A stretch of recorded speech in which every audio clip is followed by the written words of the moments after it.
पुरुषांनी वटपौर्णिमा निमित्त वाजत गाजत 7 फेरे मारून केली वटपौर्णिमा साजरी। महाराष्ट्रात पुरुषांनी वटसावित्री साजरी करणारी मानवी हक्क संरक्षण आणि जागृती ही पहिली संस्था। पिंगळे गुरव येथे मानवी हक्क संरक्षण आणि जागृतीच्या वतीने 2016 पासून वटसावित्री पौर्णिमा सातत्याने साजरी केली जाते। महाराष्ट्रात पुरुषांनी वटसावित्री साजरी करण्याचा पहिला उपक्रम राबवणारी ही संस्था आहे।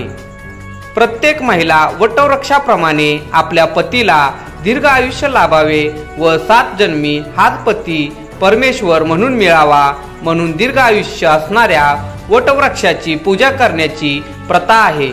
म्हणून मानवी हक्क संरक्षण आणि जागृतीच्या पदाधिकारी व सदस्यांच्या वतीने 7 जन्म हीच पत्नी मिळावी म्हणून 7 फेरे मारण्यात आले।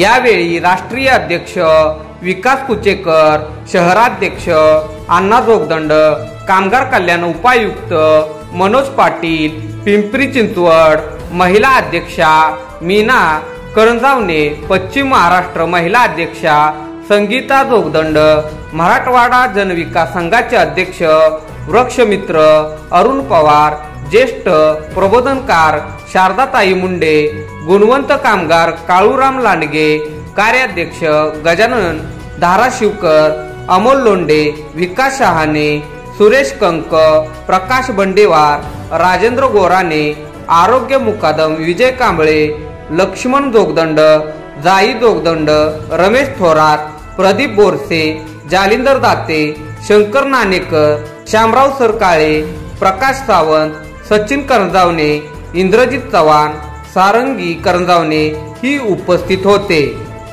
आमच्या लोकप्रिय पंचनामा न्यूजला लाईक करा, सबस्क्राईब करा आणि शेअर करा।